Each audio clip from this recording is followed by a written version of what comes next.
Hey everybody, welcome back to Let's Talk. Before we begin, I want to give my personal thanks and a shout out to Christian, Michael Taylor, and Carissa for donating to the channel via Venmo. All donations are extremely appreciated and really do help us get our message out to those who we table to and those who watch our videos online. If anyone wants to donate to the channel in that way, you can find more details in the description of this video. I'd also like to thank Sterling Kellis and Graham Rasmussen for joining our channel membership. For anyone interested, channel membership can get you little perks like early access to our videos, amongst other things. You can find membership info by hitting the join button just above the video description. YouTube Analytics is showing that only about 30% of our viewers are currently subscribed. So if you've been enjoying our content, remember to like and subscribe and know that each one of those clicks really does pay dividends when it comes to the growth of our channel. If anyone has skills or talents or resources that might be able to help our channel grow, please feel free to reach out to me at letstalkconvos@gmail.com. You'll find that email in the description. Also in the description, you'll find that link to a Google Drive, which has all of our YouTube videos and shorts uploaded for missionaries who are not able to access YouTube. This conversation today was awesome. It was a returning guest, Nick. He wanted to talk a little bit about corruption in religions today, while also expressing some interest in joining me for church on Sunday. Thanks everyone for watching, and I hope you enjoy. Okay, yeah, take a seat. Did you know you were the first individual on the ASU campus that I ever talked to? Is that true? Yeah, really? It was such a great conversation. It was, yeah. I mean, I was just walking to math, and it was funny because, when I was walking, I did not have, theology on my mind. Sure. I had systems of equations and right. Gear ratios on my mind, and I saw you, and I'm always open to have, a good chat. So, honestly, hey, it's good to connect with you again. Yeah, good to see you out here. So, have you had any thoughts since we talked about what I said? I think the viewers want an update is what I'm saying. Yeah, well, I've talked to some friends, and, I've sent the video actually around to some friends to tell them, hey, I had this chat with this LDS dude, and, he was kind of telling me a little bit about Latter-day Saints, and you made some good points. The ones that really stuck with me, to be honest, were you gave some facts about like health and wellness amongst followers of that religion. You also gave some facts about like divorce rates. Mm-hmm. And, I was thinking like the concept of like discipline and holding yourself accountable. Do you think that some people just lack that ability and they need to fall back into something in order to keep themselves accountable? Is like morality something that is so like taken out of our society that without religion people would just be heathens? I have a doctrinal or a theological comment on that, right? I don't know if everyone would agree, but our scripture says that the natural man is an enemy to God. Mm-hmm. And basically says, and will be forever unless you yield to the enticings of God, essentially. Mm-hmm. So, I don't know. I think as I come out here and talk with atheists struggle because they cannot justify morality. Mm-hmm. Like I would say, what's the difference between the actions of Hitler and Mother Teresa? Mm-hmm. And they would say, well, technically there is none because we don't have any free will and we're not making choices. Morality doesn't exist. So you're kind of asking a question that assumes a theistic worldview. Mm-hmm. And I would say, as far as like the natural man goes, like we're gonna fall. We naturally fall into sin. I think when we look around, mm-hmm. Would you agree with that? Like I would people naturally, 100%. We naturally fall into like doing things that are not good for ourselves. Mm-hmm. So I would agree that it takes a system, and Mormonism's not the only system you can look at to have a productive life or a successful life. But I do think it takes the cake amongst all the others as far as many categories. I completely agree with that. I mean, if you think about it, if you have some kid that's like their first... I think I saw this on a video somewhere, so I'm kind of like recapping what I heard somewhere. And it was an analogy or a memory of a kid when he was young. He was in preschool or something, and he got mad at one of his friends or whatever, and his first instinct was to hit him on the head with a toy truck or whatever. Okay. He never saw that. He's came from a loving home. It was just instinct. It was like natural, right? It's that human instinct to inflict violence upon others to get what we want. Yeah. We're born that way, and some people more than others. And aggression. Yeah, aggression. And men more than women. Yes. Physically, anyway. Yep, there's the aggression. There's that self-centered, that self. Mm-hmm. And yeah, I think as we navigate life, Yeah, thanks. Have a good day. Thanks, see ya. No, but then as we navigate life, we start to see what's really important, and that's family, and that's friends, and that's thinking of yourself last. And I think a lot of the churches, it's God, family, then yourself. You know, Yeah. yourself is low on the Yeah. totem pole, and I agree with that. And that's a learned skill. But is religion the only way? Like, Well, not necessarily. What did Jesus say? He said, if you seek for your life, you're going to lose it. But if you lose your life for my sake, you're going to find it. I would just postulate that there are, well, let me say it like this. As far as a person is living according to truth, they're going to benefit from that. That's not to say their life can't be hard based on the actions of others. Sure. But I think a person has a higher likelihood the more they're aligned with truth, or I might call reality. And the simple argument is that the Church of Jesus Christ of Latter-day Saints has the most truth available on the earth today. That's why we see all those statistics of us doing so well. Christianity does great, but it's missing all that is available, would be our position. Because I think you could be a Jew, and that's a form of truth. You're living in accordance with reality, but without the fullness of it, I think, there's always something more to look towards. Can you deny the fact that every religious institution is corrupt in some way? I think there is. It depends how you define corruption. Well, let me give you an example, right? Let's take the Vatican Church.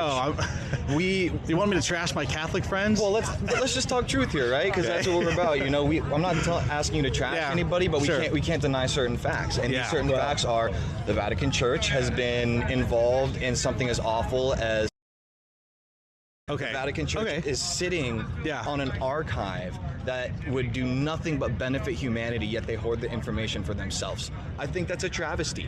So just to be fair, right, Latter-day Saints, we have a hierarchy of authority. Like locally, we have what we call wards, which are our congregations. They're headed by a bishop, right? Even in a biblical sense, right? They oversee a congregation. I mean, you're always going to need a structure, right? You're always going to need your leadership and the people that go up. So that's exactly right. So I'm here to say though that because we have humans, we are probably going to have, and we have had, unfortunately, even within the Latter-day Saint Church, bishops who abuse that power or may cause harm to somebody given their position of power. And so I'm not denying that. So if you want to call that corruption, sure, I would deny that like Jesus was corrupt or that the apostles were leading us in the wrong way. I would call that more like, human flaws in the system, which are unavoidable. That's going to happen no matter what. Whenever you have a system of people, you're going to have people out that are looking for themselves. Totally. That's not what I'm talking about. I'm talking about an organizational, widespread acceptance of malfeasance, like what's going on in the Vatican, what I think is going on in Israel as well. I mean, I wouldn't be a Latter-day Saint if I thought that my church was corrupted in that way, and so I would have to say my own. I'm not there. Maybe there are other churches that are not corrupted, but I think there are there are some that are. Out of all the religions that I've heard about, LDS is one of the ones that doesn't pop up with that. Except what I do hear is a lot of times there's a little bit of brainwashing. This is just what I've heard. Sure. But like the women and the children that grow up like in very strong Mormon like Utah, they don't really get exposed the way they should to a lot of things in life, and that there may be some truth to that. I have no evidence to that. Yeah, no. Well, there's a common thing even amongst our own culture where we say like the Utah bubble, and I think a lot of people who grew up in Utah would agree that I was kind of shielded from the outside world. Right. Maybe to some of their benefit, but maybe to some of their detriment. I think engaging with ideas that we disagree with, obviously that's why I'm out here is to disagree with people. I told you that. Right. I think is healthy, and I think there may be some people who have suffered because they haven't been able to talk to the outside world. But realize though that the Church of Jesus Christ of Latter-day Saints doesn't prohibit us from going out and talking to people. It naturally happens, I think, when parents want to shield their children from the world, and I think that is probably not the best way to do it. I mean, you have to provide some guideline for your children, right? Yeah, obviously, yeah. But yeah, I think that there's some issues in our culture regarding people who don't know anything outside of the church. And I just pray because I'm fearful. I think the reason a lot of the institutions of old are so corrupt is just because they've been around for so long. And when you think of something like Latter-day Saints, you guys haven't been around that long. Yeah. So maybe there hasn't been enough time for the evil to infiltrate your organization. I think from a critical view, you're exactly right. Right? If we're going to assume that this is not actually God's church, I think there's a very good likelihood that it will happen. You have to protect your home. Yeah, right. But the assumption is, and the assertion or the argument would be that it's God's church, and therefore, it will not become corrupt because He heads it. Unless Jesus can become corrupt. But that's a fallacy, though, because it is God's church, but it is run by men all the way to the top. But can God call someone who will be faithful? if he knows the future, he can call someone who's going to do that, right? If that's what you believe. That's what I'm saying. It's Yeah. solvable with our theology. But I can see from a critical lens, you're exactly right. Yeah, And I don't have a problem with that I mean, necessarily. it's scary is what it is, just what man is capable of doing, Yes. you know, and We've seen it. yeah, and presenting themselves as a man of God or someone holy, and they use that position to prey on the most vulnerable people, our children. I think that's a lot of religion, unfortunately. Yes, so is it possible to be a follower of Jesus and not and be critical of the Vatican like I am, and not like churches and disrespect the institutions in general? You can. Okay, this is really good, actually.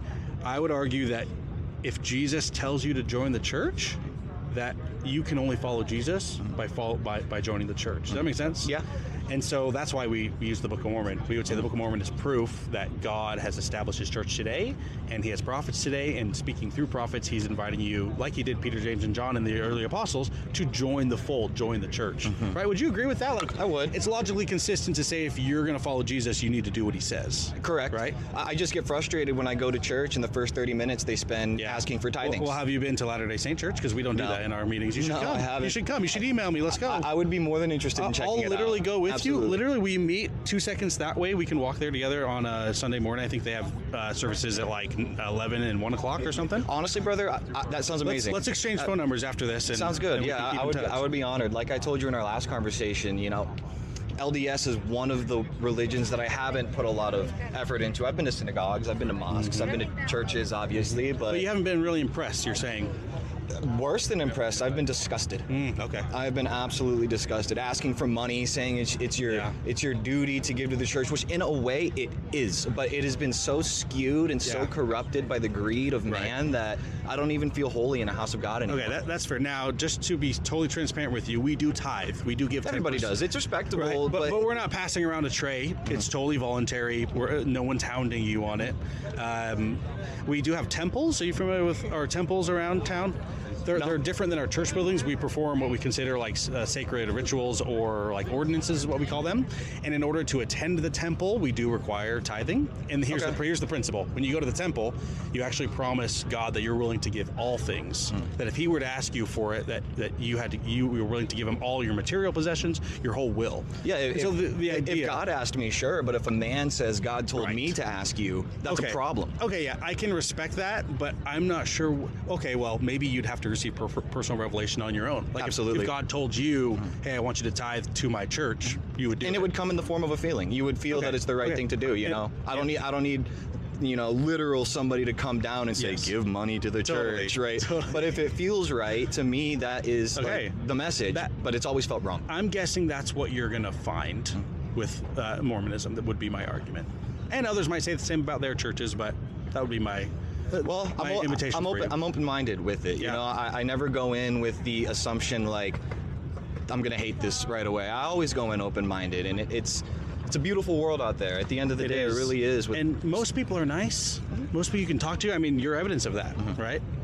Anyway, sorry, I didn't mean to cut you off. I think that was about it, actually. Okay. Yeah, I'm just saying it's a beautiful world with a lot of different viewpoints, and finding the one that works for me as a follower of Jesus has been a existential crisis. Yeah. Absolutely very challenging. I'm not going to go into my whole spiel like I did yesterday, or the other day rather, but this is the same question that Joseph Smith asked, right? He saw all the religions and he was like, this doesn't feel right. Why are they teaching from the same book but teaching different things?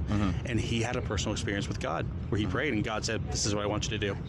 So anyway, I'm not necessarily comparing you to Joseph, but of course, it's a similar mindset that he had. So when you guys do like your worship and your practice, is it like every Sunday, just usual, like every Sunday? We have a 2-hour meeting. We have like it's similar to Mass. If you've been to Mass, like it's together. We partake of what we call the sacrament, which is bread and water to remember the Savior, and then we have a second hour, which is essentially a Sunday school, like we learn from Scripture together. Well, I'll be honest with you, I'm a little bit pressed for time. We should definitely exchange numbers, and hopefully you got some fun little sound bites out of this. No, you're awesome, bro. I appreciate it. Always good seeing you, man. Yeah, thank you so much. Cool. Let's get some digits.